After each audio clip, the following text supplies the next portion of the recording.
33 सालों से बर्फ में दबा विमान आज भी लापता है। पीआई का एक विमान टेक ऑफ करते ही गायब हो गया। इस गायब प्लेन को ढूंढने के लिए इंडिया, पाकिस्तान और अफगानिस्तान तीनों कंट्री लग गए, पर दिन, महीने, साल गुजरने के बाद भी इस प्लेन का कुछ भी पता नहीं चल पाया। आज 33 सालों से भी अधिक समय गुजर चुका है, फिर भी पीआई का ये विमान आज भी गायब है। कुछ लोग कहते हैं कि एक बड़े जानवर ने इस प्लेन को खा लिया। कुछ का ये कहना है कि इसे भारत ने मार गिराया। इवन कुछ लोग तो ये भी मानते हैं कि ये अपने दूसरी दुनिया में, किसी दूसरी डायमेंशन में जा चुका है। आखिर सच क्या है? क्यों आज भी ये प्लेन एक मिस्ट्री बना हुआ है? आइए जानने की कोशिश करते हैं। अगस्त 25, 1989 पीआई यानी कि Pakistan international airlines flight 404 Gilgit airport से उड़ान भरने वाला था। प्लेन में 49 पैसेंजर्स के साथ साथ 5 क्रू मेंबर सुबह के करीब 7:30 में सवार हो गए। प्लेन कुछ ही देर में टेक ऑफ करने वाला था। एडीसी नेटवर्क की इजाजत दे दी गई। 7:36 में ये प्लेन गिरगित पाकिस्तान से उड़ान भरा। ये एक डोमेस्टिक फ्लाइट थी। इस प्लेन को इस्लामाबाद एयरपोर्ट में लैंड करना था। इसके लिए इस प्लेन को पहाड़ी पर्वतों के ऊपर से होते हुए उड़ान भरना था। एटीसी के गाइडेंस के अनुसार ये प्लेन अपने मंजिल की ओर निकल पड़ा। प्लेन में सब कुछ ठीक चल रहा था। एटीसी ने करीब 5 मिनट तक फ्लाइट 404 को गाइड किया। बर्फीले पहाड़ों के ऊपर से होते हुए अब ये प्लेन इस्लामाबाद इंटरनेशनल एयरपोर्ट की ओर निकल पड़ा। उड़ान के करीब 9 मिनट बाद एटीसी ने दोबारा से प्लेन से कांटेक्ट किया, पर किसी को कोई भी जवाब नहीं मिला। कुछ मिनटों बाद फिर से बैक टू बैक कोशिश किया गया प्लेन से कांटेक्ट करने की, लेकिन नो रिस्पॉन्स। एटीसी को अब अंदेशा लग चुका था कि फ्लाइट 404 के साथ एक बहुत बड़ी अनहोनी हो चुकी है। तुरंत ही एक हेलीकॉप्टर को उसी रास्ते की ओर भेज दिया गया, पर कई घंटों के चक्कर लगाने के बावजूद भी फ्लाइट 404 का कुछ भी पता नहीं चल पाया। पाकिस्तान ने भारत से भी मदद मांगी, ये कहते हुए कि हमारा एक प्लेन मिसिंग है, इसे खोजने में हमारी मदद करे। हो सकता है वह रास्ता भटक कर भारत की ओर चला गया हो। भारत ने भी सर्च ऑपरेशन में हिस्सा लिया, पर फ्लाइट 404 अब भी लापता ही रहा। 4 दिनों तक लगातार हेलीकॉप्टर और प्लेन उड़ता रहा, पर कहीं भी प्लेन क्रैश का कोई भी सुराग दिखाई नहीं दिया। गिरगित के आसपास के पर्वतों की मैक्सिमम ऊंचाई 26,000 फीट तक चली जाती है।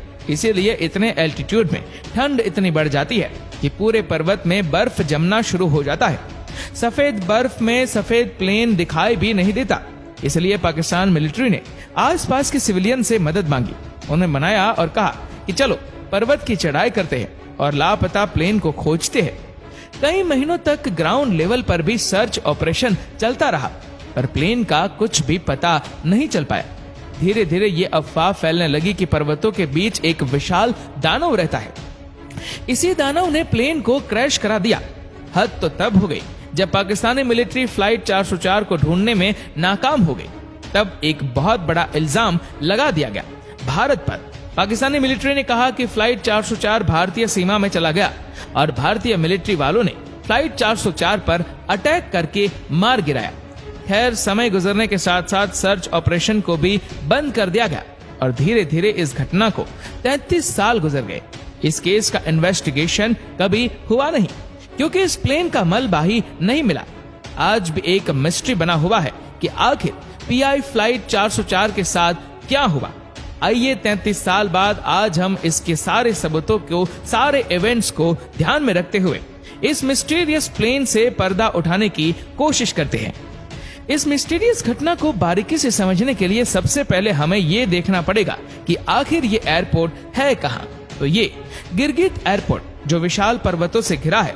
जब भी यहाँ से प्लेन टेक ऑफ करते हैं तो ऐसा नहीं है कि सीधे टेक ऑफ किया और पर्वतों के ऊपर से उड़कर निकल गए। नहीं, ऐसा नहीं होता। यहाँ पर प्लेन्स को पर्वतों के बीच से होकर उड़ान भरना पड़ता है। गिरगित के एयरपोर्ट में मैंने मार्क किया है येलो लाइन से प्लेन इसी रास्ते से होकर पर्वतों के बीच से इस्लामाबाद जाते हैं। लेकिन यहाँ पर एक जगह है बूंजी। बूंजी के बाद राइट साइड में ब्लू पार्ट दिख रहा होगा। कभी कभी प्लेन्स इन ब्लू रास्तों से भी फ्लाई कर जाते हैं, पर ऐसा क्यों? दरअसल ऐसा इसलिए क्योंकि इस रास्ते में चोंगरा हिल और नांगा पर्वत जैसे विशाल चोटी है, जिसकी ऊंचाई लगभग 26,600 फीट है। चारों तरफ सफेद बर्फ का नजारा देखने में बहुत लुभावना लगता है, लेकिन यहाँ पर रास्ता बहुत ही कंफ्यूजिंग है, क्योंकि यहाँ पर गलती से भी अगर कोई प्लेन गलत रास्ते में घुस जाए तो ये प्लेन क्रैश हो सकता है। इन गलत रास्तों को मैंने रेड लाइन से दिखाया है। यहाँ पर पर्वतों के बीच से प्लेन उड़ तो सकता है, लेकिन आगे जाकर विशाल पर्वत रास्ता रोक देती है। यहाँ पर ऐसे बहुत सारे रास्ते हैं। इट मीन्स इतने सारे गलत रास्तों के बीच फ्लाइट 404 को सही रास्तों में यानी कि ब्लू लाइन से होकर फ्लाई करते हुए इस्लामाबाद जाना था। अब बात करते हैं फ्लाइट 404 के साथ क्या होगा। PI flight 404 Fokker F-57 plane का मॉडल था, जिसकी स्पीड 460 किलोमीटर पर आवर हो सकती है। जब ये टेक ऑफ किया हो 460 किलोमीटर 1 घंटे में, यहाँ पर थोड़ा सा मैथमेटिक्स यूज करेंगे तो हमें पता चलेगा कि ये 10 मिनट में ऑलमोस्ट 70 से 75 किलोमीटर की दूरी तय कर सकता है। एटीसी ने टेक ऑफ के बाद 5 मिनट तक प्लेन को गाइड करते रहे। इन 5 मिनट में प्लेन बुंजी के आसपास पहुंच गया होगा। इसके बाद जब एटीसी ने 9 से 10 मिनट बाद दोबारा से प्लेन से संपर्क किया तो पायलट ने कोई भी जवाब नहीं दिया, मतलब कि प्लेन 8 से 10 मिनट के अंदर ही कहीं क्रैश हो गया होगा। इन 10 मिनटों में ये प्लेन या तो नांगा पर्वत के आसपास क्रैश हुआ होगा या फिर चोंगरा हिल के आसपास। ये इस बात पर डिपेंड करता है कि प्लेन किस रास्ते से होकर उड़ रहा था, येलो पार्ट या फिर ब्लू पार्ट। यहाँ पर एटीसी को भी ये पता नहीं था कि फ्लाइट 404 किस रास्ते से फ्लाई कर रहा है। इससे पहले कि एटीसी प्लेन के रास्ते के बारे में कुछ पूछ पाता, प्लेन क्रैश हो चुका था। ये बात सुनने में थोड़ा अटपटा सा लगता है कि एटीसी को कैसे नहीं पता। एटीसी तो पल पल की खबर रखते हैं प्लेन के बारे में। यहाँ पर रडार टेक्नोलॉजी होती है, फिर भी ये प्लेन कैसे गायब हो गया।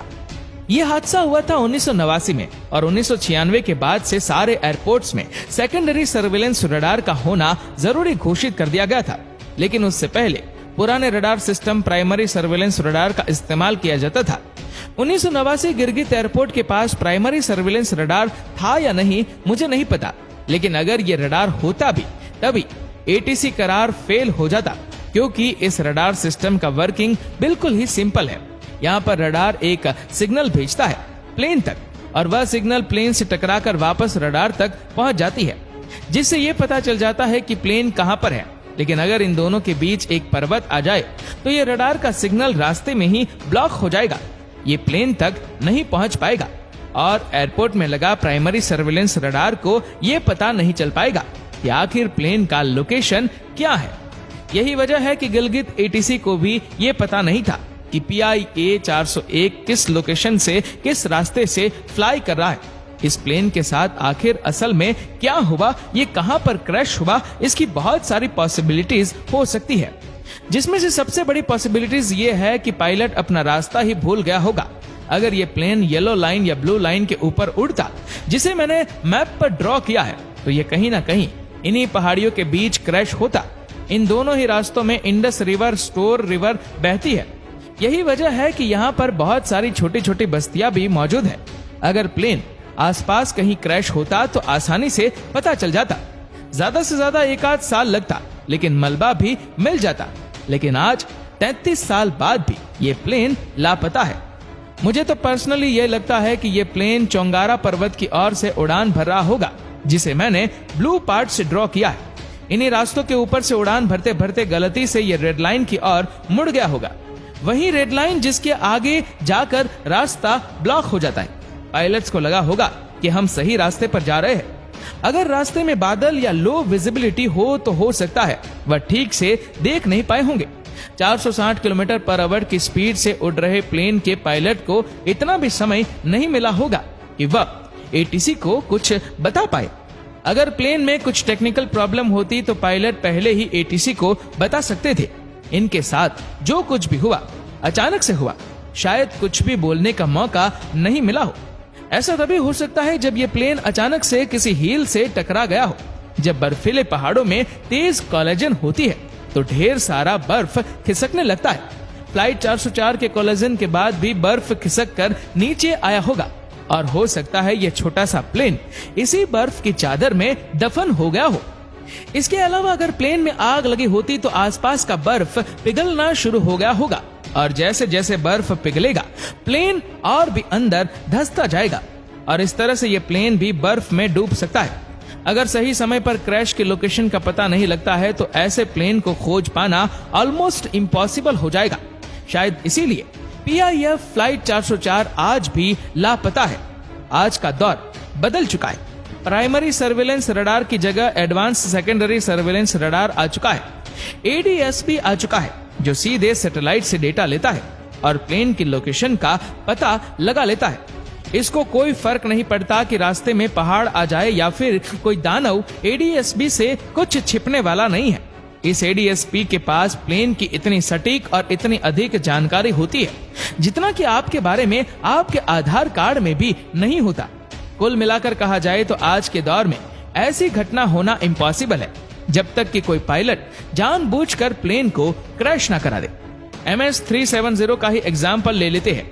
इस केस के इन्वेस्टिगेशन के दौरान हमें कई सारे ऐसे सबूत मिले जो ये दिखाता था कि पायलट ने जानबूझकर MS-370 को क्रैश कराया, इसीलिए वो आज भी लापता है।